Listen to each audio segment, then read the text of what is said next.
Today we are going to talk about CPR, which stands for cardiopulmonary resuscitation.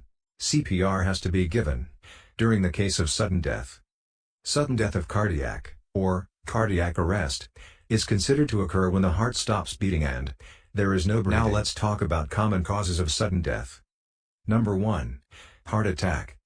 Number 2. Stroke. Number 3. Drowning. Number 4. Drug overdose. Number 5. Foreign body airway obstruction. Number 6. Severe allergic reactions. Number 8. Severe asthma. Number 9. Electrocution. When someone passed out due to cardiac arrest, it is important to give CPR as early as possible, because delay might lead to the shortage of oxygen to the brain, and eventually permanent brain damage may occur within 4 to 6 minutes, and within 8 to 10 minutes. Biological death is considered to take place if the proper CPR can be given on time. 50% of individuals may be brought back to life. Performing CPR is easy if you understand doctor's ABC. This process is also called one-man CPR. D stands for danger. R stands for responsiveness. S stands for shouting for help. A stands for airway. B stands for breathing. And lastly, C stands for circulation. Before explaining the detailed process of CPR, let's look at a story. I hope you will enjoy it. On one fine morning, Mrs. Laura, who is a mother of 3 children, came to the grocery store as usual. But on the way, she felt the chest pain, and passed out in the middle of the road. A young man, called Andrew, saw that, and ran towards the woman to give her CPR. On that time, a recklessly driving car knocked down Andrew, unfortunately. What is wrong with that Andrew action? Yep, he must check his safety before helping Mrs. Laura. So, the first D is checking danger before helping. Well, let's back to the story. The step 2 are, you have to check if she can respond or not. And also remember, step 3's, shouting for help. You must make sure that help is on the way by activating EMS. I got it. Hey, can you please call 911 and get AED? And now move on to the 4th step, called A, open the airway, by carrying out the head tilt, chin lift. What if the patient has spinal injury? Well, in that case, do not tilt the head back, because this may result more damage.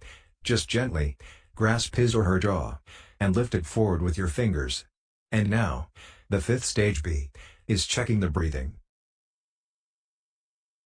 Well, first, look at the victim chest, and check that is it moving or not. Then, move your ear close to the victim's nose and listen to the breathing sound, or you may also feel the air coming out from the victim's nose. And lastly, C, check the circulation. Okay, but I don't know what to do. Don't worry, I'll guide you. Locate the carotid artery and feel the pulse. First, locate the Adam's apple and slide your 2 fingers downward to the groove. Now, start the CPR protocol. First, place your heel of your dominant hand on the lower half of the sternum, which is the center of the chest. Then, carry out the 30-2 protocol, 30 chest compressions and 2 breathing rescues. Make sure the compressions must be 4 to 6 centimeters, or 2 to 2.5 inches, and also, must give effective rate of compressions, which is about 100 to 120 chest compressions per minute. Well, here's the trick. While you are giving chest compressions, count 1 and 2 and 3 and 4 and 5 and 1 and 2 and 3 and 4 and 10 and 1 and 2 and 3 and 4 and 15. 1 and 2 and 3 and 4 and 20. 1 and 2 and 3 and 4 and 25. 1 and 2 and 3 and 4 and 30. For breathing rescues, Make sure that the ventilation given is about 400 to 600 milliliters. And one breathing rescues must last only around 5 seconds. If you find hard to maintain the rate, just count 2 8,000, 3 8,000, 4 8,000, 5 8,000, then check the pulse again, after 5 cycles of CPR. If there is still no pulse, just continue the process.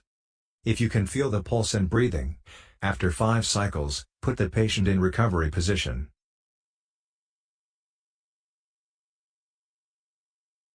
Please subscribe and turn on notification.